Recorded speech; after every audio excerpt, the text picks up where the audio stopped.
Hi students, as in previous class, I was discussed about the branches of new economic policy, that is liberalization, privatization and globalization. So now in this class, I will going to discuss about the impact of government policy changes on business and industry. So if any changes made by the central or state government in the policy, what will be the effect on business and industrial sector? ಆತ್ಮೀಯ ವಿದ್ಯಾರ್ಥಿಗಳೇ, previous video lecture ಅಲ್ಲಿ ಹೊಸ ಆರ್ಥಿಕ ವ್ಯವಸ್ಥೆಯ ಅಥವಾ ನೀತಿಯ ಭಾಗಗಳು ಆಗಿರತಕ್ಕಂತ ಉದಾರೀಕರಣ, ಖಾಸಗೀಕರಣ ಮತ್ತು ಜಾಗತೀಕರಣ ಬಗ್ಗೆ ಅಧ್ಯಯನವನ್ನು ಮಾಡಿದ್ವಿ. ಇಂದಿನ ಈ ತರಗತಿಯಲ್ಲಿ ಸರ್ಕಾರದ ನೀತಿಗಳಲ್ಲಿ ಆಗುವಂತಹ ಬದಲಾವಣೆ ವ್ಯವಹಾರ ಮತ್ತು ಕೈಗಾರಿಕೆಗಳ ಮೇಲೆ ಯಾವ ರೀತಿ ಪರಿಣಾಮ ಬೀರುತ್ತೆ ಅನ್ನೋದ್ರ ಬಗ್ಗೆ ಏನು ಮಾಡೋಣ, ಅಧ್ಯಯನವನ್ನ ಮಾಡೋಣ. So the first impact of government policy changes on business and industry is increasing competition. ಅಂದರೆ ಸರ್ಕಾರದ ನೀತಿಯಲ್ಲಿ ಏನಾದರೂ ಬದಲಾವಣೆಗಳ ಆದರೆ ವ್ಯವಹಾರ ಮತ್ತು ಕೈಗಾರಿಕೆ ಮೇಲೆ ಏನು ಪ್ರಭಾವ ಬೀರುತ್ತೆ ಅನ್ನೋದನ್ನ ನೋಡೋದಾದ್ರೆ ಹೆಚ್ಚುತ್ತಿರುವ ಪೈಪೋಟಿ. So with the help of liberalization, privatization and globalization, so the market have free to participate the foreign companies in our India also. Means by giving liberalization, privatization and globalization aspect, the foreign companies got entry into our Indian market, and so they are going to provide stiff competition to the Indian companies. Therefore the first changes is increasing competition. So with the help of introduction of NEP, so with the help of LPG, so the foreign companies, they have also allowed to get entry in the Indian market. Those all companies will be the competent for our Indian firms. By that the competition will going to get increased. ಮೊದಲನೇ ಅಂಶ ಏನು ಅಂತಂದ್ರೆ ಹೆಚ್ಚುತ್ತಿರುವ ಪೈಪೋಟಿ. ಅಂದ್ರೆ ಈ ಒಂದು ಉದಾರೀಕರಣ, ಜಾಗತೀಕರಣ ಮತ್ತು ಖಾಸಗೀಕರಣ ಎನ್ನುವ ಅಂಶಗಳ ಆಧಾರವಾಗಿ ವಿದೇಶಗಳಲ್ಲಿ ಇರ್ತಕ್ಕಂಥ ಕಂಪನಿಗಳು ಕೂಡ ಏನು ನಮ್ಮ ದೇಶದಲ್ಲಿ ಒಂದು ಪ್ರವೇಶವನ್ನು ಪಡೆಯುವುದರ ಮೂಲಕ ನಮ್ಮ ದೇಶದ ಮಾರುಕಟ್ಟೆಯಲ್ಲಿ ಸರಕು ಮತ್ತು ಸೇವೆಗಳನ್ನು ಮಾರಾಟ ಮಾಡುವ ಅವಕಾಶವನ್ನು ಪಡೆದಿದ್ದಾವೆ. ಅಂದರೆ ನಮ್ಮ ದೇಶದಲ್ಲಿ ಆಲ್ರೆಡಿ ಇರ್ತಕ್ಕಂಥ ಕಂಪನಿಗಳು ಮತ್ತು ಹೊಸದಾಗಿ ವಿದೇಶಗಳಿಂದ ಬಂದಿರತಕ್ಕಂಥ ಕಂಪನಿಗಳು ಕೂಡ ಇಲ್ಲಿ ಮಾರುಕಟ್ಟೆಯಲ್ಲಿ ಮಾರಾಟವನ್ನ ಮಾಡ್ತಾ ಇದ್ದಾವೆ ಅಂದ್ರೆ ನಮಗೆ ಗೊತ್ತಾಗತ್ತೆ ಇಲ್ಲಿ ಪೈಪೋಟಿ ಹೆಚ್ಚುತ್ತೆ ಅನ್ನೋದು ಒಂದು ಪ್ರಮುಖವಾಗಿರ್ತಕ್ಕಂಥ ಅಂಶ ಆಗಿದೆ. Then second is more demanding customers. Nowadays the market is customer oriented. So the customer is going to ask for variety of goods based on their needs and wants. For that you have to produce good quality product at reasonable prices to the customers. Then only you can able to survive in a market. So the customer is allowed to choose the good product, so which is available in a market with different number of sellers. Therefore the second impact is more demanding customers. So with the help of changes in the government policy, all the types of companies, they have got entry in the market. They are going to producing the different types of product at reasonable prices. They are providing various services. According to that, the customer is going to demand for the good quality goods at reasonable prices. That is the second impact. ಎರಡನೇ ಅಂಶ ಏನು ಅಂತಂದ್ರೆ ಹೆಚ್ಚು ಬೇಡಿಕೆಯನ್ನಿಡುವ ಗ್ರಾಹಕರು. ಅಂದ್ರೆ already so ನಮ್ಮ ದೇಶದಲ್ಲಿರ್ತಕ್ಕಂಥ ಕಂಪನಿಗಳ ಜೊತೆನೆ ವಿದೇಶಗಳಲ್ಲಿರ್ತಕ್ಕಂಥ ಕಂಪನಿಗಳು ಕೂಡ ಏನು ನಮ್ಮ ದೇಶದ ಮಾರುಕಟ್ಟೆಯಲ್ಲಿ ಲಗ್ಗೆ ಇಡ್ತಾ ಇದ್ದಾವೆ ಅಂದ್ರೆ ಇಲ್ಲಿ ಗ್ರಾಹಕರ ಒಂದು ಬೇಡಿಕೆಗಳು ಕೂಡ ಏನಾಗುತ್ತೆ ಅಭಿವೃದ್ಧಿ ಹೊಂದುತ್ತೆ. ಹೇಗೆ ಅಂತಂದ್ರೆ ಸೊ ಉತ್ತಮ ಗುಣಮಟ್ಟದ ಸರಕುಗಳನ್ನ ಕಡಿಮೆ ಬೆಲೆಯಲ್ಲಿ ಪಡೆಯುವ ಅಪೇಕ್ಷೆಯನ್ನ ಗ್ರಾಹಕ ಹೊಂದುತ್ತಾನೆ.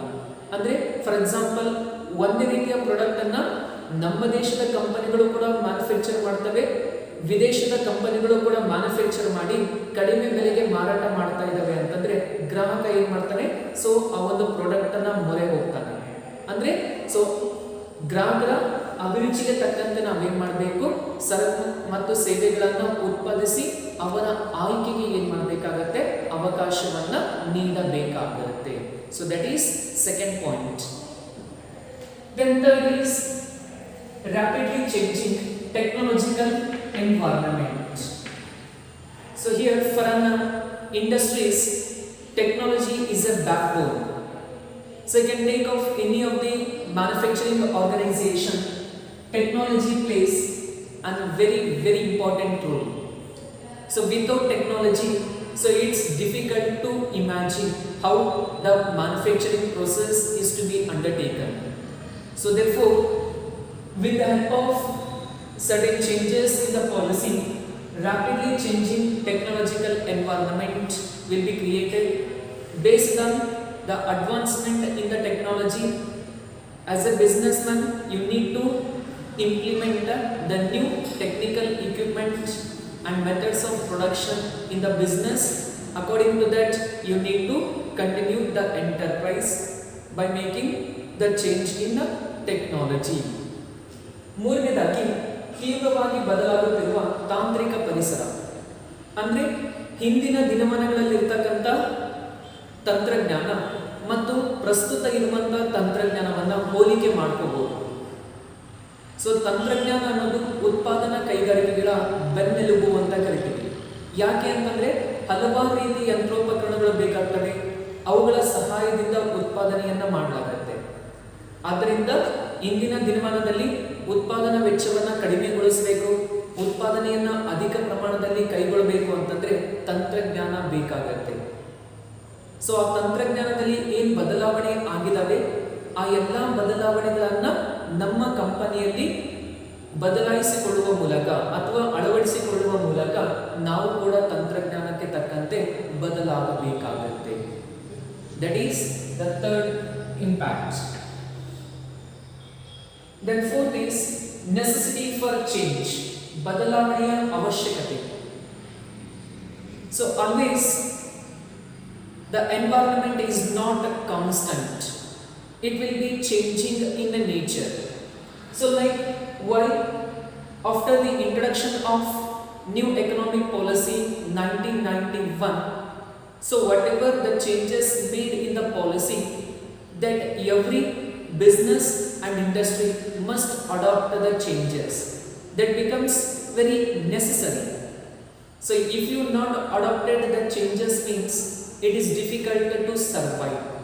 So therefore however the NEP 1991 has introduced based on those guidelines and whatever the changes made in the environment, you need to adopt the changes. That is a crucial aspect in a business.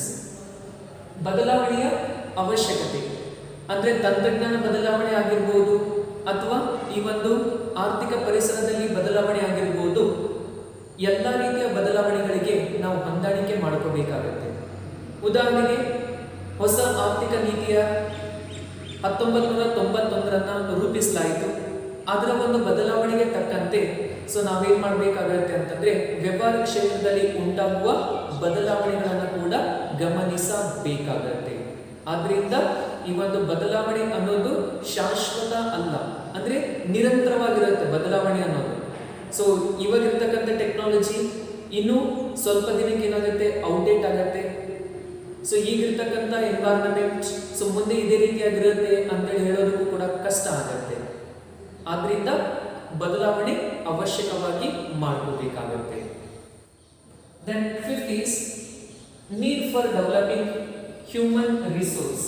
Here HR is nothing but human resource. ಮಾನವ ಸಂಪನ್ಮೂಲವನ್ನು ಅಭಿವೃದ್ಧಿಪಡಿಸುವ ಅವಶ್ಯಕತೆ. So nowadays an industry or business organization require well qualified, committed and capable workforce to perform various works in the organization, because it is a competitive era, it is a technological era. So we have to beat the competition and we have to get the topmost position in the market. Means the employees or human resource are very important. That's why you need to consistently provide the training and development activities to the employees. Based on that, you must encourage to increase their knowledge, skill and capabilities. ಮಾನವ ಸಂಪನ್ಮೂಲವನ್ನು ಅಭಿವೃದ್ಧಿಪಡಿಸುವ ಅವಶ್ಯಕತೆ. ಈಗಿರ್ತಕ್ಕಂಥ ಪರಿಸರದಲ್ಲಿ ಪೈಪೋಟಿ ಅನ್ನೋದು ಅತಿ ಹೆಚ್ಚಾಗಿದೆ. ಈಗಿನ ಪೈಪೋಟಿಯನ್ನು ಎದುರಿಸಬೇಕು ಅಂತಂದ್ರೆ ಒಂದು ದಕ್ಷವಾಗಿರ್ತಕ್ಕಂಥ, ಪರಿಣಾಮಕಾರಿಯಾಗಿರ್ತಕ್ಕಂಥ ಮತ್ತು ಕಾರ್ಯಬದ್ಧವಾಗಿರ್ತಕ್ಕಂಥ ನೌಕರರನ್ನ ಅವಶ್ಯಕವಾಗಿ ಆಯ್ಕೆ ಮಾಡ್ಕೋಬೇಕಾಗುತ್ತೆ. ಆಯ್ಕೆ ಮಾಡಿಕೊಂಡಿರ್ತಕ್ಕಂಥ ನೌಕರರಿಗೆ ತರಬೇತಿ ನೀಡೋದಾಗಿರ್ಬೋದು ಅಥವಾ ಅಭಿವೃದ್ಧಿ ಕ್ರಮಗಳನ್ನು ಕೈಗೊಳ್ಳೋದ್ರ ಮೂಲಕ ಅವರನ್ನ ಕೂಡ ಜ್ಞಾನವಂತರನ್ನಾಗಿ, ಅವರ ಒಂದು ಕ್ರಿಯಾಶಕ್ತಿಯನ್ನ, ಅವರ ಒಂದು ಕೌಶಲ್ಯಗಳನ್ನು ಅಭಿವೃದ್ಧಿಪಡಿಸುವ ಮೂಲಕ ನೀವು ಅವರ ಸಹಾಯದಿಂದ ಕೆಲಸವನ್ನ ಪಡೆದು ಕಂಪನಿಯನ್ನ ಉನ್ನತ ಮಟ್ಟದಲ್ಲಿ ತಲುಪಿಸಬೇಕಾಗುತ್ತೆ.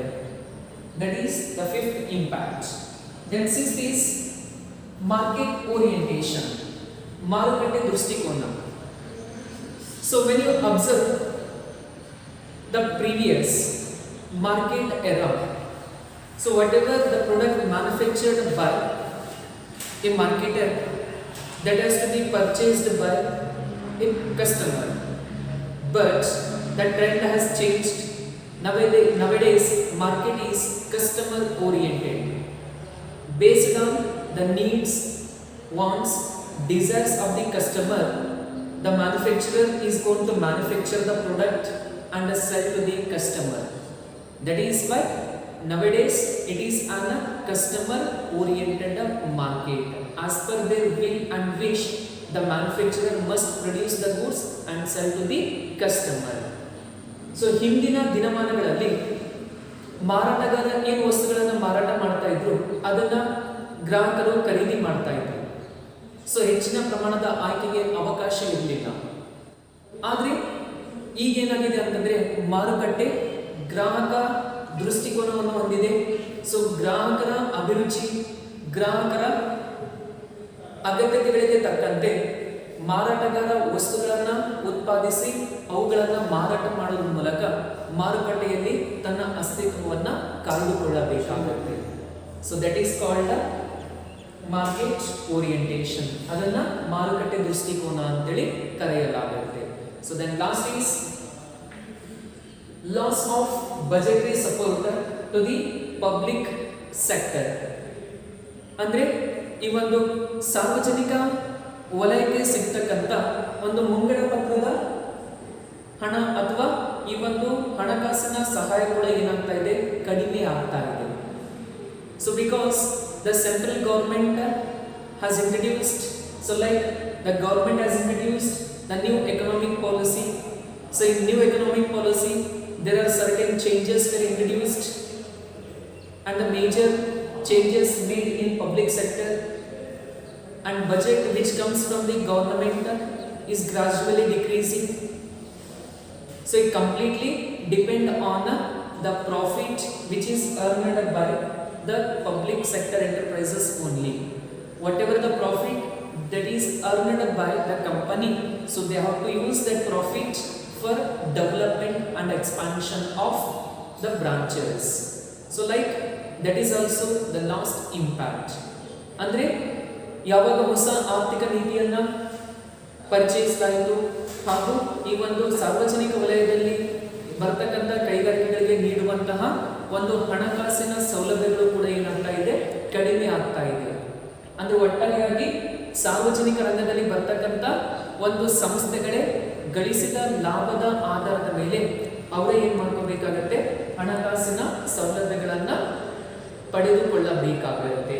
ಸೊ ಅದರಿಂದ ಈ ಒಂದು ಲಾಸ್ಟ್ ಅಂದ್ರೆ ಕೊನೆಯ ಅಂಶ ಕೂಡ ಏನು ಅಂತಂದ್ರೆ, ಸೊ ಈ ಒಂದು ಗವರ್ಮೆಂಟ್ ಪಾಲಿಸಿ ಚೇಂಜಸ್ ಆಗೋದ್ರಿಂದ ವ್ಯವಹಾರ ಮತ್ತು ಕೈಗಾರಿಕೆಗಳ ಮೇಲೆ ಉಂಟಾಗುವಂತಹ ಒಂದು ಪರಿಣಾಮ ಆಗಿರುತ್ತೆ. So this is all about today's concept, that is impact of government policy changes on business and industry. Thank you.